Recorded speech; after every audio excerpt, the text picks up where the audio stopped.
This project, which I am about to explain, talks about linear regression problem. Well, I'm going to start solving this problem using CRISP-DM framework. So let's start with the components of the CRISP-DM framework. Business understanding, data preparation, data modeling, model evaluation, and insights of model deployment. Starting with business understanding. A Chinese company named Li Auto aspires to enter the US market by setting up their manufacturing unit there and producing cars locally to give competition to their US and European counterpart. They wanted to understand the factors on which the price of the car depends, or the factors affecting the car price in the American market, and what is the weightage of these factors affecting the car price. Then comes the data understanding. If we look at the data, we understand that there are around 190 rows having 25 attributes, out of which 20 are numeric and rest 5 are categorical. The data includes around 20 car company details running in US. The data had attributes like car dimension, engine type, fuel type, price, cylinders, horsepower, and mileage. Coming to data preparation. As part of data preparation, we did data cleaning, removing of missing values and columns, correcting spelling mistakes. Since linear regression model needs only numerical variables, we converted the categorical variables into numeric by creating dummy variables and then merging them into the data set. We then finally divide the data into test and train and use the trained dataset to build our model. Coming to model building. Before we start with linear regression, we need to understand why we chose linear regression. First, the dependent variable which is to be predicted is continuous in nature. Had it been ordinal or nominal dependent variable, we would have chosen logistic or classification model. This brings us to a very important aspect of linear regression, is the assumption of linear regression. There are 10 key assumptions of linear regression. 5 are related to residual, which is the difference of the actual and the predicted value. 3 are related to the independent variable, and 2 others are related to model. Residual should be normally distributed. Mean of the residual should be 0.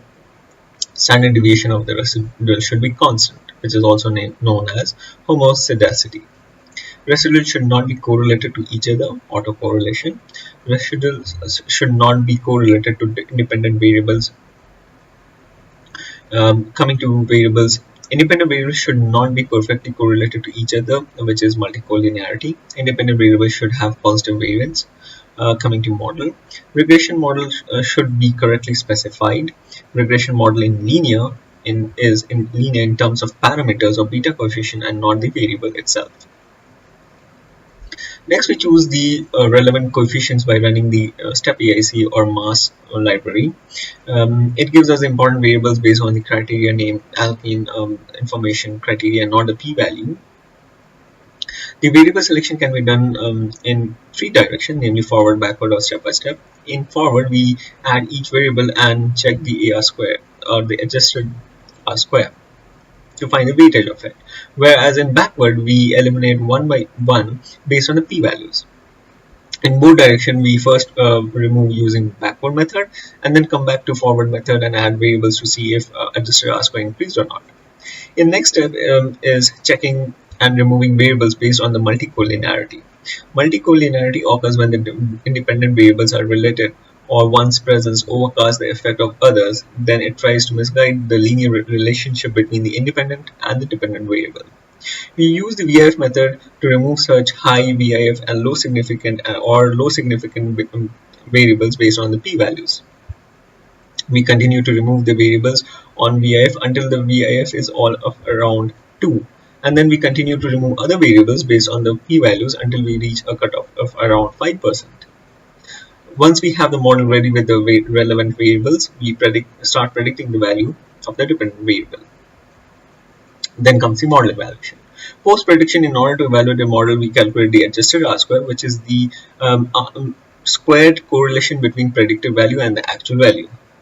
Adjusted R square is preferred more than R square because adjusted R square provides a penalty on adding variables which are not correlated to the dependent variable, whereas R square increases irrespectively on addition of any variable, thus making adjusted R square a better metric. Adjusted R square value above 65% is considered to be a good model. In this case, we achieved a 76% as the adjusted R square. We can then also plot the actual data and the test predicted data to understand the variance of the prediction. Well, insights of the model. To summarize, we understood that Glee Auto Company should look at the independent variables to predict price where engine location, car width, engine size, peak PRM, cost of the companies like BMW and Munich.